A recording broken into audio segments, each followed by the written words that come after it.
Senhor Presidente, Senhor Primeiro-Ministro, Senhores Membros do Governo, Senhores Deputados.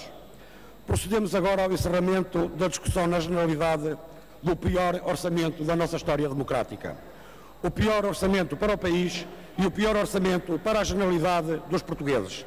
É este o resultado de um governo que já nem esconde a sua determinação em materializar as concessões do mais puro neoliberalismo, mesmo que isso continue a afundar o país e a desgraçar a vida dos portugueses. Para os verdes, este orçamento asfixia a economia, prolonga a austeridade e a recessão, coloca quem trabalha a pão e água, remete os reformados e pensionistas para a mais completa penúria, rouba o sonho aos jovens que querem trabalhar e retira a esperança aos desempregados de voltar ao mercado de trabalho. Estamos perante um orçamento assente em cortes de um sentido único. Corte nos salários e remunerações de quem trabalha, cortes nas prestações sociais, nas pensões de reforma e de sobrevivência, no subsídio de desemprego e de doença, cortes nas deduções do IRS para os trabalhadores e pensionistas, cortes na educação e na saúde, na segurança social e na justiça. Para o Governo, trata-se de um momento de viragem, mas a verdade é que esse sinal de viragem não passa de conversa fiada. Conversa fiada que apenas serve para manter e aprofundar as políticas que provocaram já 1,5 milhão de desempregados, a imigração de 220 mil famílias, o alastrar da fome e da miséria, a destruição da nossa produção, o disparar da dívida para números insustentáveis, o aumento das desigualdades sociais e que até estão a colocar em causa a soberania do país. Porque, de facto, a conversa de fim de ciclo não rima com a evolução da dívida pública, que continua a aumentar, nem com as condições de financiamento da economia portuguesa, que são extremamente penalizadoras. Para este Governo, trata-se de um orçamento equitativo, mas a verdade é que este orçamento procede a mais uma descarada transferência do rendimento do trabalho para os senhores do dinheiro. O Governo retira verbas às crianças através da redução do abono de família, aos idosos através da redução das pensões e a quem trabalha através do aumento do IRS. Depois de fazer a recolha, o Governo vai entregar essas verbas aos senhores do dinheiro. Uma parte através de juros de agiotas, outra através de rendas abusivas nas parcerias público-privadas e nos swaps, e a outra parte através da redução do IRC. Diz o Governo que este é um orçamento que vai abrandar o crescimento do desemprego.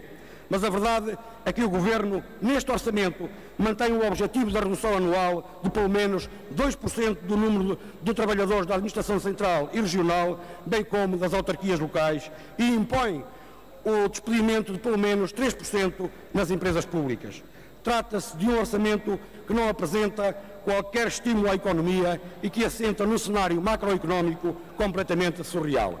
O otimismo do Governo contrasta descarada e grosseiramente com os números do desemprego, com o número de empresas encerradas, com a redução do poder de compra das famílias e com o aumento da pobreza.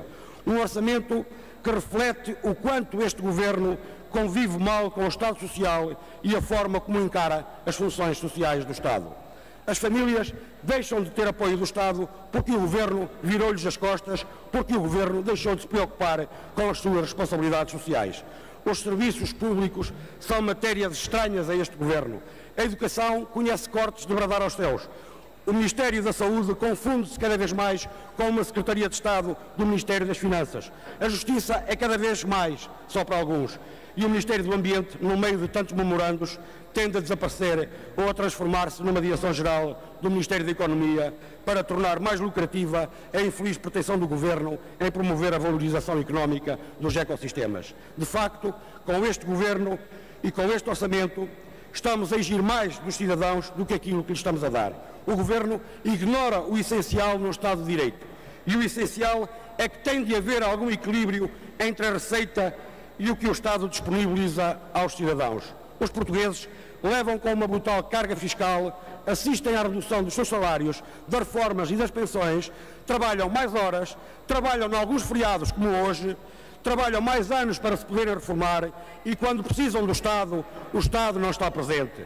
E depois disto tudo, ainda nos querem brindar com uma reforma do Estado que mais não visa do que acentuar o desequilíbrio entre aquilo que é exigido aos cidadãos e aquilo que o Estado tem para lhes oferecer em termos de políticas sociais.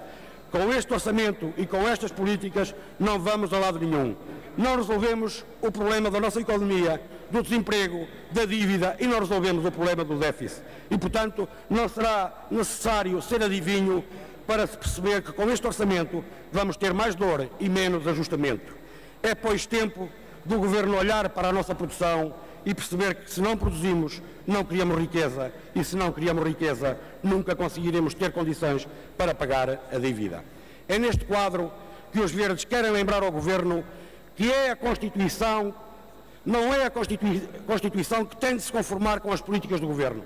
São as políticas do Governo que têm de se conformar com a Constituição, e se este orçamento, tal como os outros dois, for declarado inconstitucional, a responsabilidade é exclusivamente do Governo, que não sabe ou não quer governar dentro do quadro constitucionalmente estabelecido. O Governo que exige aos cidadãos o cumprimento da lei não pode governar fora da lei. Para terminar, gostaria de saudar todos aqueles que hoje, lá fora, manifestam a sua indignação contra este Orçamento de Estado, que vai continuar a empobrecer os portugueses e a destruir o nosso país.